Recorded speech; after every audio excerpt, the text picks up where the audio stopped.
തലമുറകൾക്ക് മുലപ്പാലിലൂടെ മാതൃത്വത്തിന്റെ സ്നേഹമാധുര്യം പകർന്നു നൽകിയ മുത്തശ്ശിമാരെ ശ്രീരാമജയം ALP സ്കൂൾ ആദരിച്ചു. ലോക മുലയൂട്ടൽ വാരാചരണത്തിന്റെ ഭാഗമായി വിദ്യാലയം സംഘടിപ്പിച്ച മുലപ്പാൽ ആരോഗ്യത്തിന്റെ അമ്മത്തുള്ളി എന്ന പരിപാടിയിലാണ് മുത്തശ്ശിമാരെ ആദരിച്ചത്. കൈപ്പേറിയ പഴയകാലത്തെ ജീവിതാനുഭവങ്ങൾ അവർ കുട്ടികളുമായി പങ്കുവച്ചു. അമ്മിഞ്ഞ പാലിന്റെ ഓരോ തുള്ളിയിലൂടെയും ഹൃദയബന്ധത്തിന്റെ സ്നേഹാമൃതമാണ് ഒരമ്മ കുഞ്ഞിന് നൽകുന്നതെന്നും മുത്തശ്ശിമാർ ഓർമ്മിപ്പിച്ചു.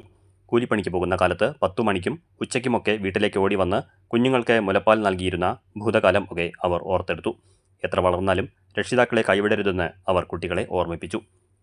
ഗ്രാമപഞ്ചായത്ത് അംഗം MK ദ്വാരകാനാഥൻ ഉദ്ഘാടനം ചെയ്തു. PTA president K Manoj, PG Devarajan, KP Manju, M Kalyani, M Sathidevi, A Parukutty, M Sarojini, T Thankamani, MC Ammini, Latha മാടമ്പിയിൽ, KR പ്രവീൺ, T വിനീത എന്നിവർ സംസാരിച്ചു.